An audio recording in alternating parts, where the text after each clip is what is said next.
అదరగొట్టే కారం రంగు రుచి ఆచి కారం పొడి. గ్లోబల్ సమ్మిట్ లో తెలంగాణ రైజింగ్ విజన్ 2047 డాక్యుమెంట్ ను విడుదల చేస్తామన్నారు డిప్యూటీ సీఎం భట్టి విక్రమార్క. ప్రతిపక్షాలు రియల్ ఎస్టేట్ దగ్గరే ఆగిపోయాయని ఎద్దేవా చేశారు.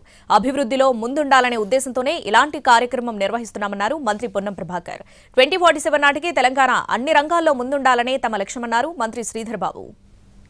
తెలంగాణ రైజింగ్ 2047 గ్లోబల్ సమ్మిట్ అనేది తెలంగాణ రాష్ట్ర భవిష్యత్ ఎలా ఉండబోతోంది, ఎలా ఉండాలని మనం ఈ ప్రభుత్వం కోరుకుంటుంది.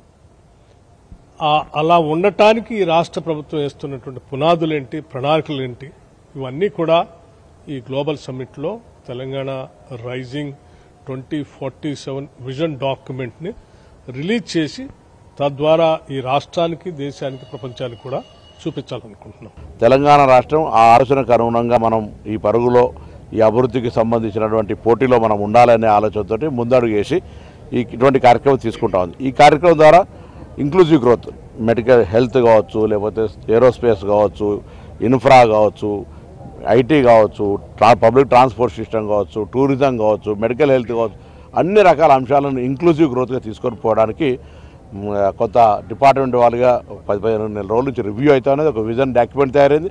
డాక్యుమెంట్ అమలు చేయడానికి కూడా క్యాలెండర్ మ్యాప్ చేసుకొని దాన్ని ముందుకు పోవడానికి మనం ప్రయత్నం చేస్తా ఉన్నాం. ఈరోజు రాష్ట్రానికి సంబంధించిన అన్ని విభాగాలకు సంబంధించిన అభివృద్ధి, అదేవిధంగా ప్రజలకు సంబంధించిన సంక్షేమము 2047 వరకు ఏ విధంగా ఉండాలి, మన రాష్ట్రం అన్ని రంగాల్లో కూడా మేటిగా ఉండాలి, టెక్నాలజీకి సంబంధించి ఫస్ట్గా ఉండాలి, అదేవిధంగా పరిశ్రమలకు సంబంధించి ఫస్ట్గా ఉండాలి అనే ఒక ఆలోచనతోనే మా విజన్ని దేశ విదేశాలకు సంబంధించిన వారి ముందర పెడితే, ఓహో ఈ ప్రభుత్వం, ఈ రాష్ట్రం ఈ విధంగా ముందుకు పోతుంది, మేము దీంట్లో భాగస్వాములు కావాలని ఆలోచన చేసే ఒక ఆలోచన, ఒక వాతావరణం ఏర్పాటు చేయడానికి